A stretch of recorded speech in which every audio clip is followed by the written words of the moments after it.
Here is me reacting to, well, according to the title of what Infinity Ward and Call of Duty have posted, a new chapter of Modern Warfare. Well, we'll see about that, won't we? This is my live reaction. I have not seen anything on it apart from the trailer, and let's get right into it. Give you my thoughts and opinions. Get that on the full screen.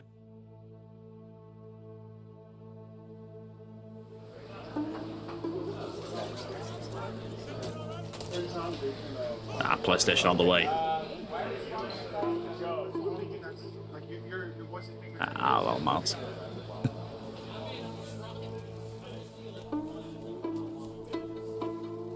Some Alienware monitors there. From the Ward, a new chapter of Modern Warfare. Well, let me ask you. Yeah, ask me. What about this game feels familiar versus what things feel different when it comes to like grunt perspective? I think what's crazy is this feels like making a World War II game sometimes. This is our opportunity for Big War, to bring it back and do it the Modern Warfare way. And to us, that means a large-scale battle, reclaiming a city. All of it's visceral, all of it's gritty, it's all grounded and ripped from the headlines, but we get to experience it in a variety of different ways.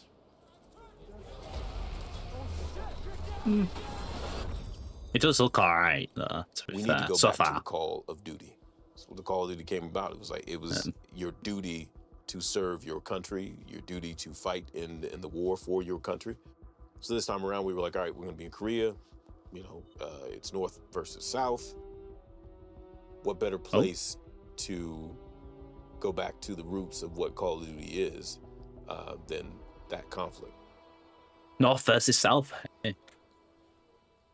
We dug into pretty hard the history of, North and South Korea, the reason that there's a, divide in the first place. And now we're getting to go back to that like actual like huge forces in direct conflict, like two actual modern militaries. Like, what is Big War? What is Big War? What is right? big, and you ask a person, like everybody has a different identity of what Big War is. You can imagine the powder keg that's underneath, this place inherently. It's built in.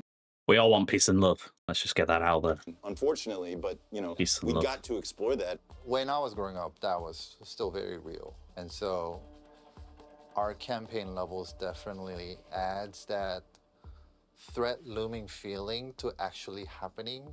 So this story kind of is like, what if? The city of Hajin is a really important aspect of the story overall. When conflict breaks out on the Korean Peninsula, this is where the conflict happens. North Korea invades this place first and takes this place.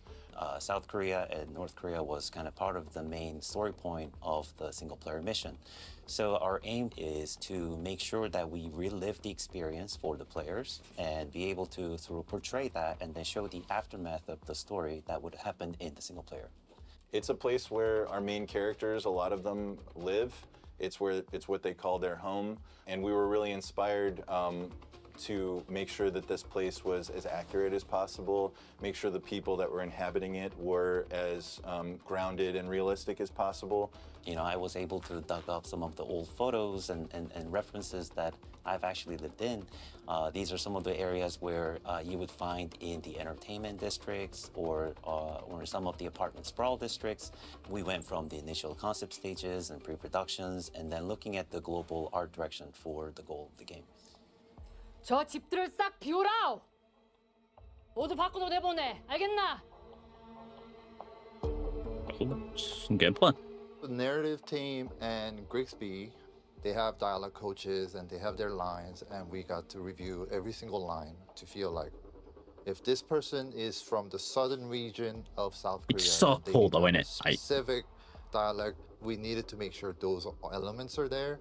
Like All the word that makes goes into us it is get insane. immersed into Right? it because It's just their so lines cool. are so good and their emotions through the acting is so good that we were like, we bought it right away. 뭐야? 잠깐만. 아, 진짜. 야, 이거 누구야? 두파. 우탱. 형, 나도 들어보자. 기회 들어가는 거. Skyrim? If you know, you know. 나 입안이고. I mean, everyone does. subtitles on. Speak my language, please. If we can look at this, I actually wanted to see how many people we have in here, like in the blockout. 2, 3, 4. So 8 total? Yeah, I think we'll probably need to do more like 12, because this has to be a battle. Like, this has to be like, my guys might go like, oh, Flank fuck. over on the side. And then, yeah, exactly. This is a little more complicated than some of the other ones, but we'll get there. Yeah. One of the things that makes Modern Warfare 4 unique is it has multiple story threads. We get to experience different threads of the story through different characters and how they resolve the conflict that they come across. In South Korea, conscription is mandatory, which means all young people have to go into military service. We wanted to use that as a starting point for our character Park. He starts as a grunt who would rather be doing something else, and when war breaks out, he's forced to make a decision about how he's going to respond to that. Just starting from that of like the value of choice or not having choice, and for Park, it's I think the line we used was like, or they didn't give me the option to sign up. They just told me when to show up. Exactly. Right. Yeah. But he decides how he leaves. As the story starts to unfold, it goes from I'm just hazing a new guy and doing my daily stuff to, okay, now I have to figure out how I'm going to help keep myself and my guys alive. And we get to see that kind of play out through all these different, harrowing situations. Like your city is being bombarded. You're, just running from space to space as North Koreans are, falling and literally dropping in from the sky. And so it's just like you've never fired your gun at another person before. What does that feel like? What are you going to do mentally, to prepare yourself for like, no, it's time to, it's time to initiate combat, right? Like that's a tough decision to make. And so I think that was an interesting place to go with someone who didn't ask for this, who didn't sign up, for a war, but is faced with fighting through one. Modern Warfare 4 brings us into new emotional territory because of some of the experiences that the characters have been through, some of the choices that they made that they can't come back from. We get to build on a foundation that makes this new chapter something we've been building towards for a long time, and a story that we're really passionate about telling. Something like this. I think we'll turn this more into just like a full-on, like as though it were a motion capture. So good. Yeah, when we first met Price in 2019, he taught us that what matters most is the story. Wherever they need it. Right. We get dirty and the world stays clean, right? And I think people found that enticing at the time. That was a different way to look at what the good guy is, or what the good guy has to do to make the bad guy scared of the dark. But here we are in Modern Warfare 4, and what is the evolution of that, right? Where do you take that to the end of the line, right? Now with Price, this is an operator that essentially, after the events of the last game, has turned into an outlaw, right? He doesn't have the same, security apparatus that he had. He doesn't have the same tools necessarily of his trade. But he's the type of man that's going to find spoiler alert for the job, no. What he has to do. And we're going to see really kind of how far he's willing to go in this game. What lines he's willing to cross. We are just as excited to see where these characters get to go as we are for people to experience it. If Valeria starts back here and goes up to there, I guess, right? Something like that. So. Yeah. They get out of the hell. I tell you what they need to do is not bother with that open world sort of stuff. That was just not it. Like, I just want a mission. Do you know what I mean? You get in there, you're in, you're just going through. That's what I like anyway. Like all the classic ones did. Don't want any of this open world stuff. Don't want none of that. No thanks. I'm good. It's a bit. Just no. Yeah, nah. Helicopter. Yeah. They open the door, she's like talking to him like, yeah, you better not miss it. And then they all get out and come up, and then we land here. Modern Warfare is synonymous to Infinity War.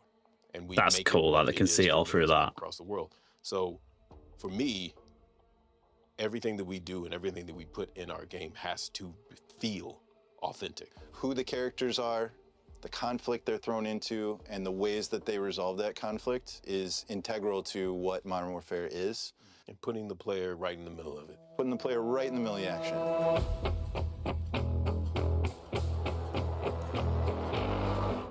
I mean, Ghost looks pretty awesome. It looks a bit like what? A bit like his old self here. You know what I mean? It looks pretty awesome there. We like that. We like that. Right, on to the next one. So there's 2 parts to it. Here's the next part. Here we are, the multiplayer of it. Cool. Best multiplayer arcade shooter we possibly could, and to us that meant Let's see. modern warfare with unrestricted fluid movement, array of different types of equipment, kill streaks, guns, deep systems for you to engage with. If the player wants to do something, they should be able to do it. When they pick up the sticks, we want them to go, oh shit.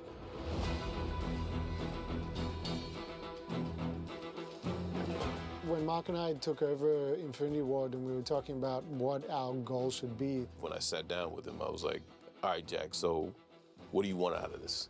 we were both very passionate about the fact that it should be about making the best game possible. I told him, I said, look, if you and I are doing this, you and I need to be on par with everything that we do. Mark and I very quickly settled on the fact that it shouldn't be about our egos.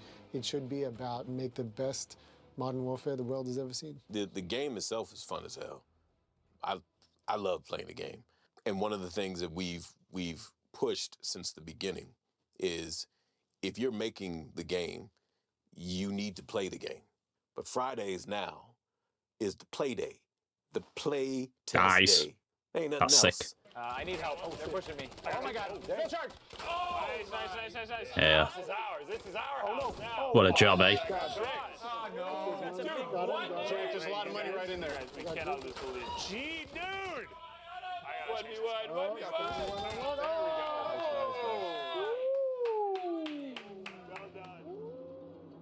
How was the playtest? A little bit of the other gameplay day, there. The cross-studio playtest. Movement, definitely you saw a big improvement. People were feeling like they felt more unrestricted. Oh. Still felt like it fit Modern Warfare.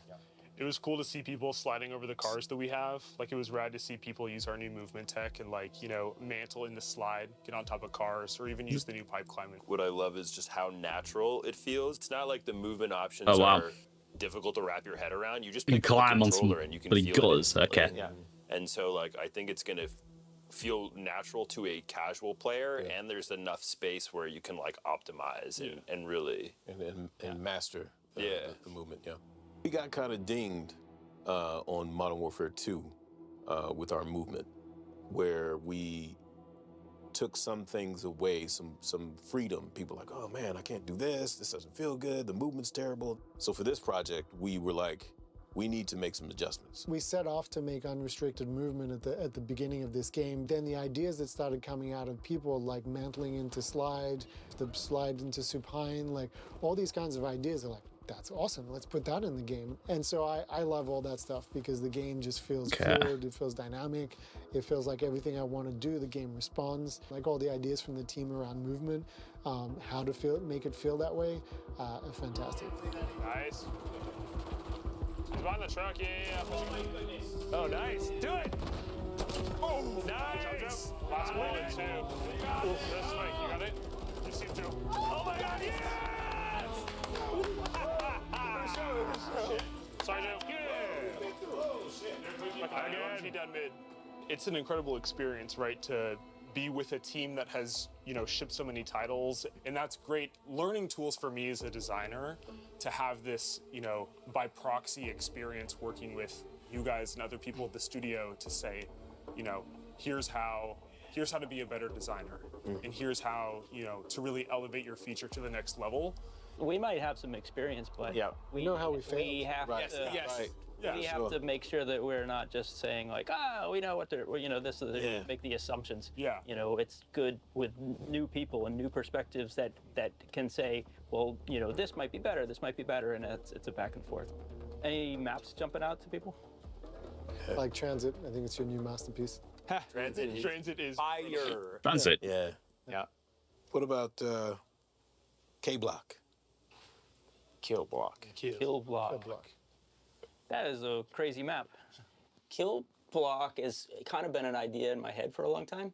I've made a ton of maps So then you're eventually like, what's the next level? Like, how can you keep coming up with layouts? How can you keep coming up with maps? And it was like, shit, before we just make one that just You already know it's going to be like shipment or something, don't you? You know, is small map. living, and it keeps changing. Every time you play, it just changes. And what Killblock does is it's these 3 slabs. They're Maybe all not. built to kind of nest with any other 3 like slabs, and we're able to randomize that at runtime when you're playing the game. When you play a multiplayer game for a while, like you have this sense of discovery each time you play a new map, but that kind of quickly fades, right? You've played that map maybe 5, 10 times. You're like, I get it. I know all the places. That never fades with Killblock. So each of these are an individual slab, some of them prototypes and some of them real. And so each of these is 3 lanes technically then. the size of some of our 2v2 maps, but when you get the 3 of them, it equals the size of Shoot House. We put out a map called Shoot House, and it was that size. With these slabs and with the combination system that we have, that is 100. We have Wow. the content to do upwards of You're always 900. adapting then. Tech-wise, we're trying to get to 500. So Killblock is one of the things I'm like, as a player myself, I'm like, dude, I can see myself spending like hundreds and hundreds. Whoa. What's going on here? You know what? The layout's not bad. It's just this bit here, like... Oh, wait, actually, no. I think it's better on the side. Didn't like it on the top. Take that back. Didn't like it at the top, like, scrolling through. I preferred the list. So if it's a bit like a list, you know, I'm taking it. Hours in this. Take that. If I could best describe Steve's playstyle, though, it's he'd land 2 shots and he'd be like, "Run away, just win on time." Yeah. We're mown down. I'm coming your way soon. Oh, look who it is. Hey, Steve! My play style is just winning. Yeah, winning. Take note. We just covered that. we just established that that's yeah. not it. Keyword win. Yeah. I'll see you at the playtest, guys. Yeah, I'll see you there. Charge! I go. Use the smoke. Kill it! Some noises there. Kill it! Oh my god. Sound like a headshot. Bam, one, Dude, he came up from behind me. What the hell? another one. What? Oh, kill cam. That's how we do it. Okay. Oh, I flashed. Hey, PlayStation, let's go. Oh my god, not like this! Yeah, that's it. Bam. God. I believe it's That's 490K. Everybody, I think we learned something. All right? Griggs, we've learned something today. Yes? Jackie, Jack? That's 6-0. You know, we as a design team take a lot of feedback from everybody here at Infinity Ward, and it's like, you know, we touch everything like, you know, weapon feel and movement and stuff like that. So something that I really like too is like how playtest forward our studio is, right? The character We models have look this sick, though. culture where every day we're playing our game and every day we're getting feedback and anyone can give feedback. There's 2 types of players that I want to win. I want the like cracked player, but also like the smart player who's like thinking about how they're going to approach certain situations and being creative The UI? and catching people off guard. And I think if you have both of those people cooking, like you're in for a great game. I feel like this game is like a homecoming for me. And I feel like for players, I want, you know, people that haven't been playing COD for a while and people that have been playing COD every year. Like, I want all those people to come home. Both Jack and I have been in the trenches, and we understand what it's going to take. And we are trying our best to push our team to make sure that they all are equipped with the strength, the knowledge, the support to be successful. All I need to do, great campaign, great story, get more missions, none of this open world stuff, missions, multiplayer, where do you even start with that? Just better than what they've done in the past, 5 years, 6 years, is it? I don't even know how long it's been. 7 years. Oof. in the past 7 years. And yeah, we'll be laughing. But yeah, that was it. That was my reaction. If you want to see me react to some more videos, let me know in the comments. Make sure to like and subscribe as always, and I shall catch you in my next video. Goodbye.